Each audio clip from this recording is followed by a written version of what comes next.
Heavy alcohol consumption is not only seen on campuses, but it's also harming adolescent brains. This has been seen through various surveys and experiments done on adolescents. It has been found that it not only is binge drinking swelling brain tissue, but it's also impairing brain function and decreasing the prefrontal cortex in some instances. The drinking practices notorious in movies ultimately are showing kids ways in which college life should be associated with drinking. And it's ultimately creating a stigma where people are drinking more, and especially for students. Hi, my name is Isabella Muoio, and today I'm going to be telling you guys about the ways in which binge drinking are prevalent on campus life and it's harming adolescent brains.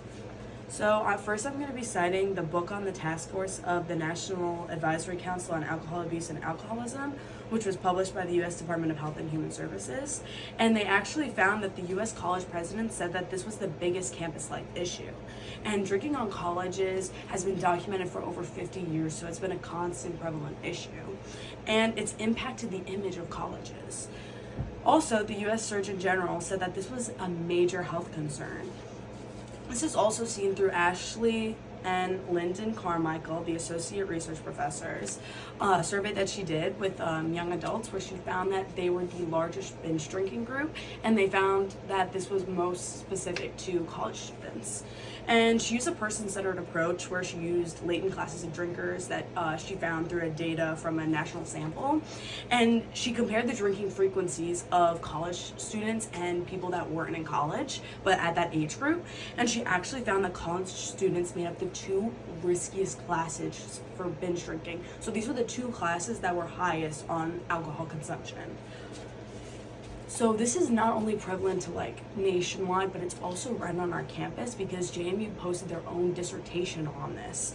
They said that the biggest issue was not the dependency, but it's the volume that's happening. And that's really what's ultimately creating these binge drinkers. Students that frequently binge drink are actually linked to alcohol-related disorders, which I'm going to be talking about later on, because it's being seen so much on all these college campuses. So you can also especially see the ways in which it's harming the brain and stuff through a study done at the University of San Diego de Compostelo's Department of Clinical Psychology and Psychobiology, where they used 57 undergraduates, 25 of which were the control group, 22 were binge drinkers, and 10 were ex-binge drinkers. And they did brain scans on all of these test subjects, and they concluded that the binge drinking was actually harming the brain's ability to conduct inhibitory processes.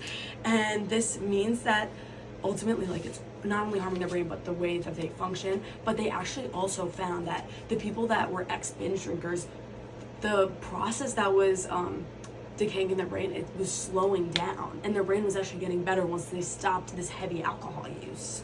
So another study that was done was at the Department of Psychiatry and Behavioral Sciences at Duke University Medical Center. And basically it was done to examine heavy alcohol use, and they used 14 adolescents with adolescent on-site alcohol use disorders, AUD, and they used 28 control healthy student adolescents. And so basically this concluded that the adolescents with the AUD, they had smaller prefrontal cortexes. So that's when they were binge drinking so heavily that they gained these disorders, and it ultimately is shrinking a part that's so important in their brain. Prefrontal cortex is important for decision making, it is important for planning and organization, and ultimately without that it's going to be really hard for you to thrive in the future and even in the now. Okay, so finally, another source that I found was the Toronto Western Research Institute. They ultimately were looking at the presence of gray matter. Gray matter is one of two tissues inside of your brain. So if you have more of either one inside of the brain, it causes a lot of bad things to happen ultimately. And so basically in this experiment, they used 19 binge drinkers and 19 healthy volunteers. And they did brain scans, they did fMRI brain scans, which is clearer than MRI scans for this specific purpose because it's looking at the brain tissue. And so the binge drinkers showed more gray matter. So that means that they had more than the normal nourished brain amount of gray matter, and that means that sensory stimuli are at risk of malfunctioning because of this improper amount. So ultimately, not only is it so is heavy alcohol use and binge drinking so prevalent on college campuses, but it's seen right on our campus. And it's also harming so many people. It's giving people alcohol related disorders, and it's not good for the adolescent brain.